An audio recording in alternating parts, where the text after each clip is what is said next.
All right, everyone. How are we today? This is Damon and Andrew here from the Exit Your Way Roundtable, our afternoon edition. How are you today, Andrew? Doing well, doing well. How's things going? They're going great. We've got some sun in Seattle. How are you in Park City today? It's cooling off, but this is the last gasp from, I think, after tonight, we're going to be in the summer. So usually is that way after the 4th. Yeah, it's going to be great. Get out and water ski a little bit. Yeah, they do have water here. Reservoirs. They do from solid to liquid. Yeah, exactly. There we go. Good. Well, today we don't have a guest with us today. It's going to be a little bit of fun. We got an action-packed few weeks coming up here. Not to mention the 4th of July holiday that's sneaking up on us. But today we're going to talk a little bit about customer avatars and the importance of that. I mean, we didn't even know what the hell a customer avatar was a year ago. We knew we didn't even think about it. And as we've developed it, it's really been interesting to see how it's helped us in what we do. And I think it'll be fun for us to talk about that for a minute. And then we'll go over some of the things that we got coming up this week and the following week. So good stuff. Cool. Yeah. Good. Well, I don't know how much people have out there have thought about. What is an avatar? That might be what some people are asking. Yeah. Good.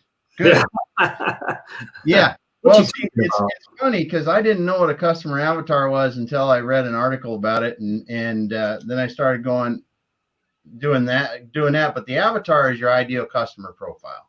And really what you're trying to do is you're trying to get inside of your customer's head so that you know them well enough to know, hey, where do they go have dinner? What social media platforms do they visit, if any? How do they want to find you? All these kind of things. How do they buy? What do they buy?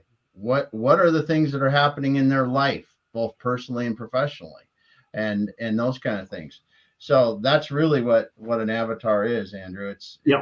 And for us, it's really been an interesting journey. So what I think about this? I think sometimes we knew what an avatar is. We didn't really put a name to it in some respects, but by really defining what that is and going through that exercise and what we've done is it's walking in your customer's shoes and seeing everything the way they see it. And some of it's not so obvious, but it's been a very interesting exercise that I think's really helped our business and some of our clients' businesses as well. Yeah, that is true. It's helped our clients' businesses as well, because we start thinking about it when you really understand an avatar and how much it helps you, and you start to apply that in a lot of things you do, which is nice. Yeah, well, especially in our business in particular, we're talking to clients who are thinking about selling their businesses now, and we have to explain to them too. They've been dealing with their products or services, selling to a customer for years, and now not realizing that isn't the customer now. Yeah, the customer now is the buyer of the business. Yeah, totally. That is true. Yeah, totally different ballgame. But I didn't even, as I was preparing today, I totally drew a blank on that one, and that's where we've used the avatar really the most in the recent times is to understand the buyer of the businesses that we're selling. Yeah, it's funny. Real world example is I'll go in and work with a client who's been trying to sell their business, and and say, okay, what do you got? And they sit down and they pitch the business to me, and all they're doing is selling me the product they sell. Because that's all they know. And I'm like, well, the buyer of the company who's buying a business doesn't care. He cares about the product. It's a factor, but he's not here to buy a widget. Mm-hmm. Yeah. They're here to buy the business. They want to know why they should be in that business. They want to, and how they can see themselves in it is really the most important thing, and growing that. Absolutely. Yeah.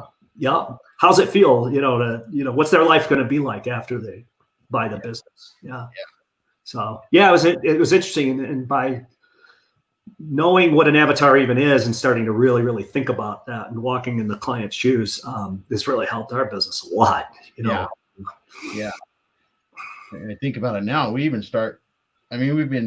writing about it in our blog posts and stuff. Now it comes back to me that we've done that, but it's good. It is good. Because when you look at our avatar, some of the important things that we learned is when you look at our website and the people that visit our website, we have like 80% of our traffic is from desktop.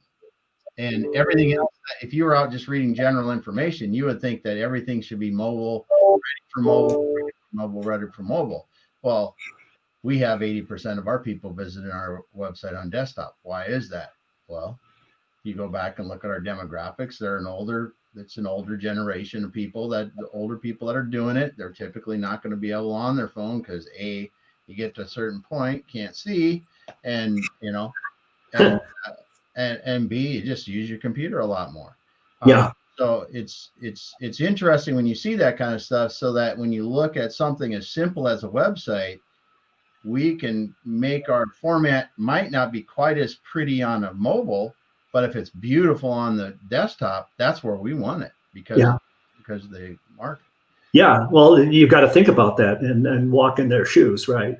Yep. And, the other thing that gets forgotten, because you do your business, and a lot of people do for so long, and they often are thinking, that you do all this stuff to really try and understand them, how they feel just emotionally, what they're going to use it for, what they like, where they go, where they socialize, all those factors. But at the end, if you don't listen to, there's a reason for doing it. I worked with a company once that was brilliant marketers. It wasn't just a demographic segmentation you get out of business school. They actually, initially they had their product. They made cutouts of their clients. And that'd be cool. Of them, and made large, full-size, life-size cutouts and put them in their lobby. Yeah. And people were talking to them. It sounds kind of goofy at first, but when you think about it, that's really pretty good idea. Mm-hmm. Visualization. But at the end of the day, if you don't listen, that's what you're trying to understand. What's the tipping point? What makes them buy? What sticks with them? All those kind of things. And but you go through all that effort. I see a lot of people who fall down at the end. So so it's been good. I think and a lot of times you find out too, if you really understand your avatar, you might be listening to the wrong people. Yes. Well, especially again, coming back to our avatar and what we've learned, right? We've learned that our avatar is probably somebody that's 55 plus years old when they're selling a business, right? So and a lot of people are married or have a significant person in their life or other significant advisors in their life that we need to include in that decision-making process. And that's really what some of the things that become really relevant as you do the things that we do. Make sure that you understand the motivation that a lot of people have for wanting to get out of their business as well at the time that they do. So. Yeah, and you can go, even deeper and deeper into it. Most likely male. On that side, at least not entirely, but probably 60% male, 60-40. Some educated, some not. Generally self-made. Tend to be conservative. Tend to be very private. Maybe not. I wouldn't say paranoid. That's a strong word, but lack of trust. So it's very difficult to get a trust level with these folks, but so, and you go on and on and on, and then it's understanding the avatar is questions about why, why they feel that way, why they do that, and then you're really kind of understanding the world from their eyes, right? That's very true. Is as you how you related that from those different characteristics into the questions that they will ask, and if you're trying to sell something, the objections they're going to have, the common objections, the reasons why they're going to see it. One of the things you said there that's really relevant in the buyers is risk. What is the risk profile of a buyer? You add in that, and for us, we know they're fairly conservative in our customers, and so we have to make sure that it's a relatively lower risk opportunity for them. Risk really drives the value of the company. That's and the more you can mitigate risk, the more valuable the company will become. And it just helps the transaction get done, because risk is dangerous, because if there's too much risk, you don't have a deal. You're not just taking price cut. This isn't something you can reduce the price and get rid of your inventory off the shelf because no one likes it. Anyway, so how do you feel? Well, that's why we have a couch in the office here, so I think sit your way. And how does that make you feel, David? You have to be part psychologist. You do once in a while. You do. That's how it is. Well, it was interesting. We got from one of our partners just recently the top frustrations that you generally see. And what was it? Obviously financial. They're just not making as much profit as they want, right? One of them, they've tried a lot of things that's not working. I think number 2 on the list was people. The frustration with people, which really caught my eye. And that's like 80% of the time. If you ask them why, why you're selling the company or why you're hiring a consultant, right? And you got to deal with the people. I don't care what business you're in. You're not going to be able to do it alone. So that's for sure. That's for sure. In the smallest companies, you deal with people, even if you're just looking in the mirror. Exactly right. Yeah, exactly right. Customers, right? You may not have to ever see them. You may not have to ever see them. That's possible. But you still have to deal with them. You still have to understand them. That was interesting. Now that you mentioned that, I forgot about that conversation with the five frustrations of the business owners. That is, and you tied it together to our client base, I think it's part of the avatar, right? This is data, just a survey, because these 5 issues keep coming up. Because when you look at our avatar, and I just pulled it up, it's pretty incredible, really. We've got ours it's indented and all this stuff, but it's about 2 pages long. It just with bullet points of things like personal things about them, age, how many years they've been in business, their risk tolerance, the things that you said. Then we talk about what are some of their personal challenges, what are some of the business challenges they're seeing, and as you said, some of those things. They work down who are their trusted advisors, where are they on social media, if any. And you walk through all those things and you understand your client that well. It allows you to really tailor your if you're going to market to a client, then like for us, if you look at some of our clientele is for a business sales 55 plus, right? So we aren't going to be on Instagram looking for clients. It may be a place where we can do some branding, but I don't know that we'd ever find a client on Instagram. Yeah, not directly. Yeah, just because of the demographics or something like that. Yeah. We would get, for us, I mean, everybody's different though, right? There's influencers and Instagram is important, too. It's another medium and it gets out there, but you might find a spouse or a significant other.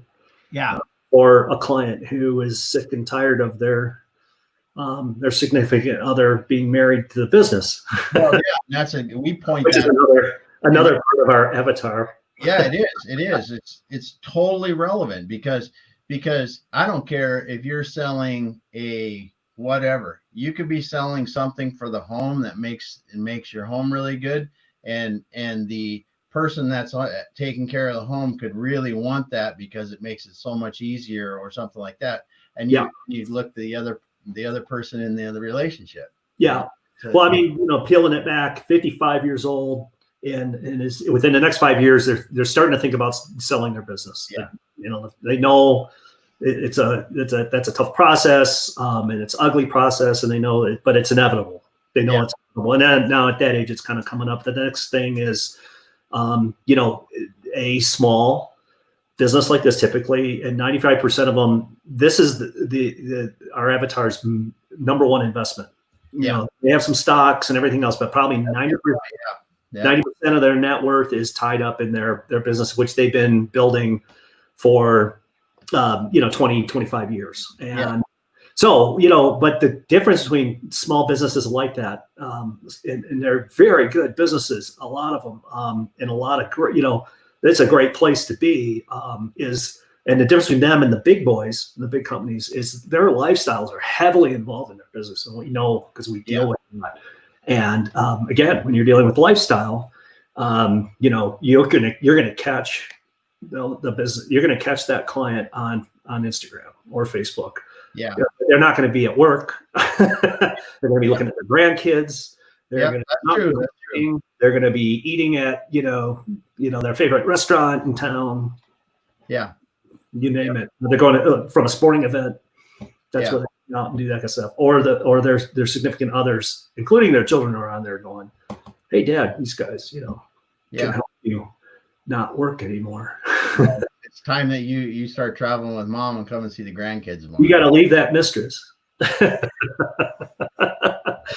come back home. But that's it is though. How many times have we heard that though? It's I want to travel more and see the grandkids. I mean that's just like boom. We just are starting work with a client right now doing that very thing. Yeah, he's 65 and he is tired of missing out his time with his grandkids. He said, let's go. Yeah. Get me home. Yeah, it's good stuff. But anyway, it's cool to talk a little bit about it because I think when people do it and they really understand it, it benefits their business in a lot of different ways that they may not understand today. So it's cool. I wanted to just get on and talk a little bit about it. Awesome.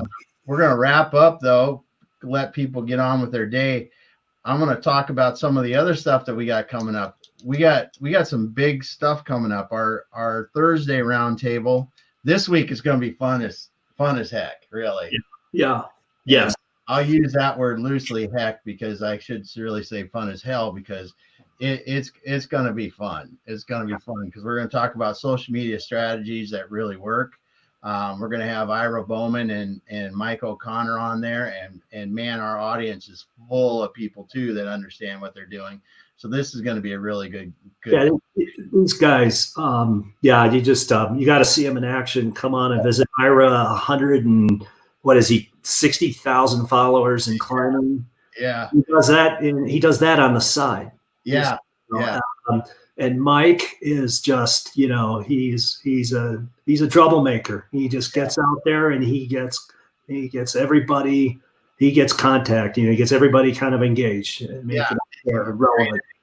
People great at evoking emotion that really gets a response and understands too. Then you peel back the layer on both these guys and go, the technical knowledge behind the scenes to understand, and I don't care if you're talking about Ira and any platform or Mike and SEO or a platform, these guys understand like the algorithms in LinkedIn and how you can get how to get a post to go viral almost by the way you do it.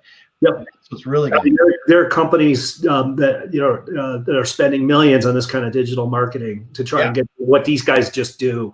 Yeah, they just know it. So that's going to be super cool. We're going to have a lot of fun with it. And they're really animated guys. So it's just going to be great. And they know each other well. We know them. It's going to be a lot of fun. And I'm really looking forward to bringing some of the other people up in the audience. In fact, I got to write that down because I'm going to seed the audience a bit with some people. I got to make sure some people there that'll give us some good feedback in it as well. Then we got come and throw fruit at the stage, so that's good. What's that? You got to throw fruit at the stage. Throw fruit at the stage. Oh yeah, that'd be great. That'd be great. We'll get the old virtual fruit to throw. Let's figure that out. That would be good. Yep. But then we turn around and we go at 2:00. Well, we're talking West Coast time.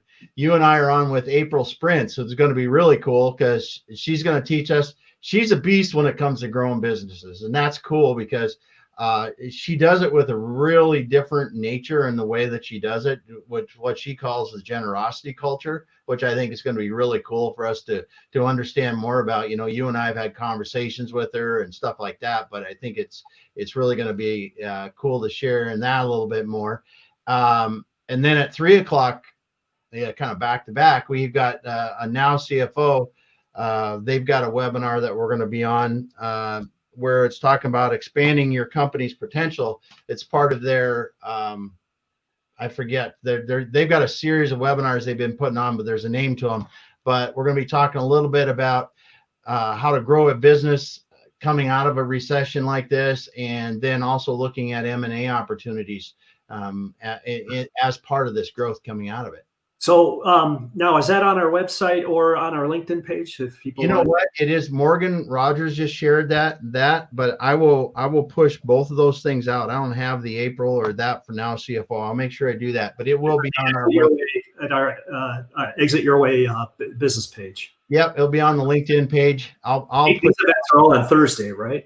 Yep, both of those are on Thursday. We're going to get that all down, and then coming up too. Then we go, man, our Thursday roundtable. We've got some cool people lined up again for our live stream like this. Next week we've got Alonso Bear who spoke on one of our roundtables a while ago about emotional relevance. I just wanted to get him back. That thing, it was so cool to have him last time.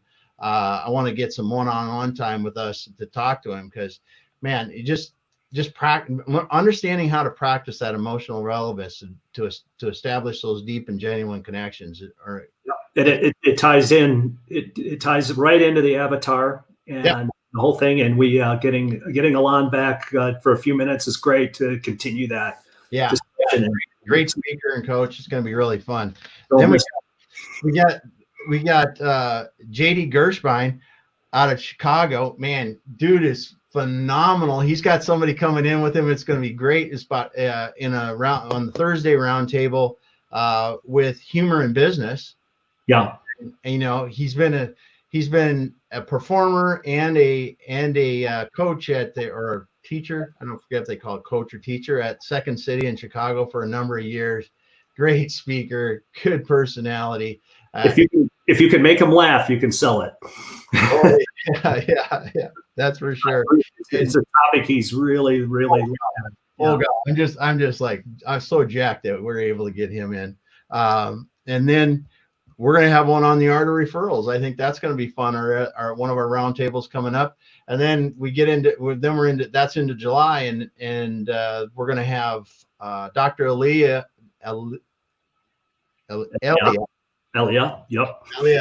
Gogoris is going to be speaking on one of our live streams on the 9th. And yeah, we got a good roundup coming on our stuff, and it's really fun getting these people talking in. I've been reaching out to some people that are probably aspirational contacts. We'll see if we get some of them coming in, but it's been a good time. So what have you learned about this whole thing and live streaming? Yeah. Hey, I think this is like my second time or third time on. It's fun. You know, I'm always curious who's out there and checks this stuff out. But I've been checking out some other folks' live streams as well and jumping in. This is great. It's, you know, I mean, every time at least the people are meeting and stuff like that too. And I'm learning something, you know, I get a little nugget you can use every single time. So it's very, very cool. That is cool. It's the learning that you get from it, and the people you meet too. I mean, we're meeting some really cool people, and you get to interact with them outside of it. It's really fun. Yeah, exactly right. Yep. Cool. All right, man. Well, we're out for today, everyone. Thanks for stopping by the Business Roundtable. Doesn't look like we had a lot of listeners right now, but I'm sure we will later. We we're going to be Thursday, 7:30 Pacific. We're going to have the social media strategies at work. AM. Yep. And then 2 p.m. we will be back here live streaming with April Sprints. It's going to be freaking awesome. And then we'll be back around the week after that. But thanks a lot for joining. And Andrew and I are signing out. See y'all.